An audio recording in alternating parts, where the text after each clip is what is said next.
বনি ইসরায়েলের জামানায় তিনজন লোক সফরে বেরিয়েছে। বানোয়াট ঘটনা না, এটা বুখারীর ঘটনা। সফরে বেরিয়েছে, মরুভূমির মাঝখানে প্রতিমধ্যে প্রচন্ড তুফান আর বৃষ্টি। বৃষ্টি থেকে বাঁচার জন্য এর একটা পাহাড়ের গুহার ভেতরে ঢুকেছে। হঠাৎ থান্ডার, বজ্রপাত, বিজলি, মুষলধারে বৃষ্টি। বৃষ্টির পানিতে পিচ্ছিল হয়ে উপর থেকে বিশাল প্রকাণ্ড একটা পাথরের খণ্ড এসে গুহার মুখের মধ্যে আটকে গিয়েছে।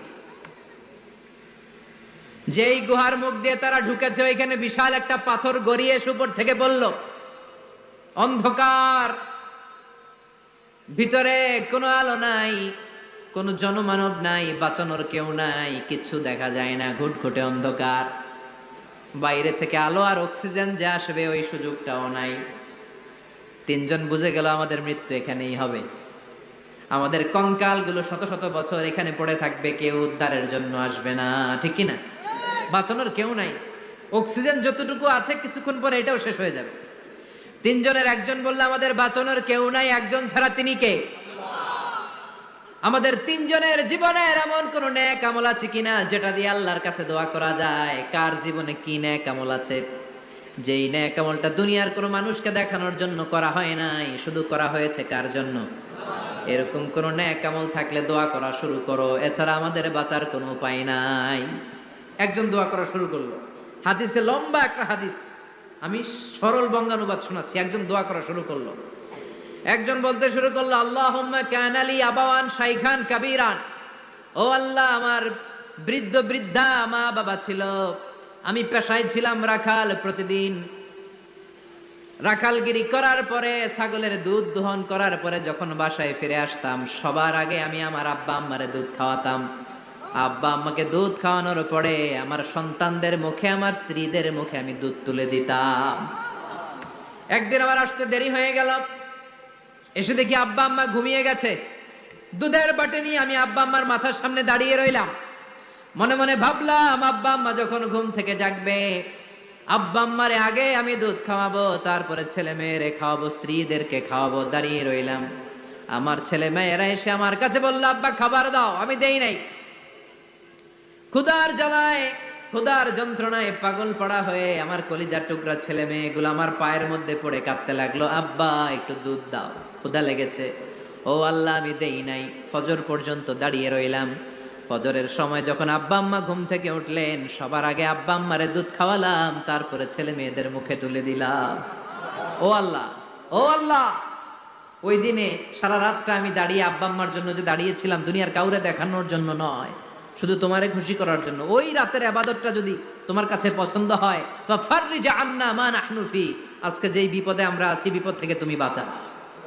বলার সাথে সাথে 1/3, 1/3 পাথরটা ডান দিকে সরে। সুবহানাল্লাহ পড়বেন না? এবার বাইরে থেকে আলো আসতে শুরু করেছে, অক্সিজেন ঢুকতে শুরু করেছে, তাদের মনের মধ্যে স্বস্তি ফিরে এসেছে। এবার দ্বিতীয় জন দোয়া শুরু করলো, আল্লাহ, আমার এক চাচাতো বোন ছিল, এত সুন্দরী, আমার জীবনে এত সুন্দরী নারী আমি দেখি নাই, এত সুন্দরী নারী। ওয়া কুনতু উহিব্বুহু বিআশাদ্দি মা ইউহিব্বুর রিজাল আন নিসা। একজন পুরুষ একজন নারীকে যত ভালোবাসতে পারে, আমি ঠিক ততটা ভালোবাসতাম আমার এই সুন্দরী কাজিনকে, চাচাতো বোনকে।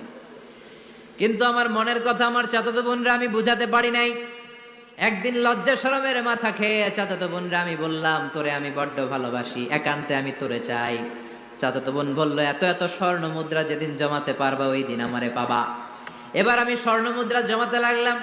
জমাতে জমাতে জমাতে জমাতে বছর শেষে স্বর্ণ মুদ্রার থলে নিয়ে চাচাতো বোনের হাতে দিলাম। চাচাতো বোন আমার অপকর্মে রাজি হয়ে গেল। গোপন একটা রুমের ভেতরে আমরা ঢুকলাম, দুইজনেই জামা কাপড় খুলে নেকেড হলাম। জিনা করব, পাপ কাজ করব, একেবারে ফাইনাল ডেস্টিনেশন আমরা চলে গেলাম। পাপ কাজ যখন আমরা শুরু করব, ইন দা মিন টাইম আমার চাচাতো বোন আমার ডেকে বলে, ও আমার চাচাতো ভাই, ইত্তাকিল্লাহ, ইত্তাকিল্লাহ, আল্লাহরে ভয় কর, আমার সতীত্ব নষ্ট করে দিস না। আল্লাহ ওই মুহূর্ত থেকে ফিরে আসা কোনো পুরুষের পক্ষে সম্ভব ছিল না। ইত্তাকিল্লাহ, এই বাক্যটা শুনে, তোমার আওয়াজ শুনে আমার কলিজার মধ্যে কাঁপুনি ছুটে গিয়েছে। তোমার নাম শুনে আমি আর ধৈর্য ধারণ করতে পারি নাই, চিৎকার মেরে জামা পেড়ে ওই ঘর থেকে বের হয়ে গেলাম। ও ও আল্লাহ, শুধুমাত্র কেবলমাত্র একমাত্র তোমার ভয়ে ওই দিন আমি আমার চাচাতো বোনের সাথে পাপ কাজে লিপ্ত হই নাই। আল্লাহ রে, ওই দিনের আমলটা যদি তোমার দরবারে কবুল হয়ে থাকে, আজকের বিপদের দিনে তুমি আমাদের বাঁচাও। বলা মাত্রই এই দোয়া আল্লাহর কাছে এত কবুল হয়েছে, কারণ আল্লাহর ভয় এটা পৃথিবীর সবচেয়ে বড় ইবাদত। চিল্লায় বলেন ঠিক কিনা? যাদের হৃদয়ে আছে আল্লাহর ভয়, তারা কভু পথ ভুলে যায় না। আল্লাহর প্রেম ছাড়া এই দুনিয়ায় কারো কাছে কোনো কিছু চায় না। ঠিক কিনা? আল্লাহর ভয় আল্লাহর কাছে সবচেয়ে বড় প্রিয় ইবাদত। আল্লাহর কাছে দোয়াটা এত পছন্দনীয় হয়েছে, মুহূর্তের মধ্যে 2/3 পাথরটা গুহার মুখ থেকে ডান দিকে সরে যায়। 2/3 পাথর এখন সরে গিয়েছে। এবার তারা বেরোতে চেষ্টা করলো, দেখা যায় হাত বেরোয়, কারো পা বেরোয়, মাথা বেরোয়, কিন্তু পুরো বডিটা নিয়ে বেরোয়া যায় না। বাকি আছে কয়জন? কথা কন। এবার 3 নাম্বার লোক দোয়া করতে শুরু করেছে, আল্লাহ ইন্নী ইস্তাজারতু উজারা ফাদাফাতু সামানাহুম।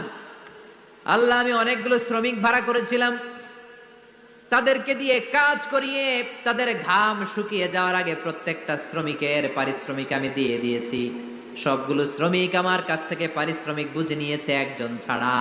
একজন না নিয়ে চলে গেছে। তার টাকা তারে আমি বুঝাই দিতে পারি নাই।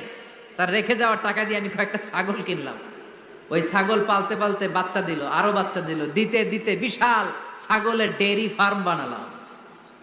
1 যুগ পরে ওই শ্রমিক এসে বলে, হে আমার মালিক, 12 বছর আগে তোমার কাছে কাজ করেছিলাম, টাকা কিন্তু নেই নাই, টাকা দাও।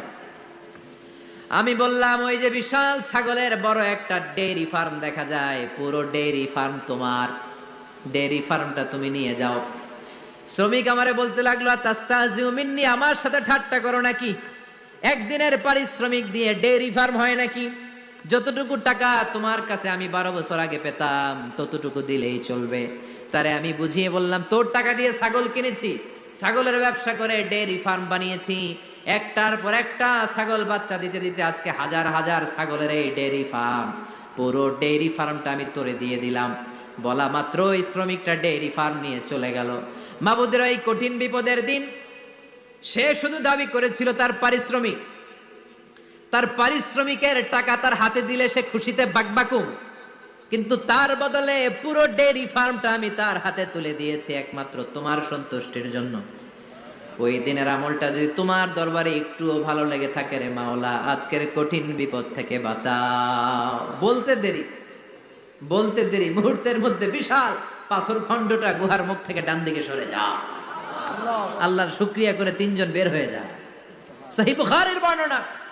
আপনার জীবনে এমন কোন নেক আমল যদি থাকে যেটা শুধু আল্লাহরা দেখানোর জন্য করছিলেন, আমরা আমল করব অবশ্যই দেখানোর জন্য, তবে মানুষকে নয়। কারা দেখানোর জন্য? আমাদের সব দেখানো হবে একজনকে। চিল্লায় বলেন, তিনি কে?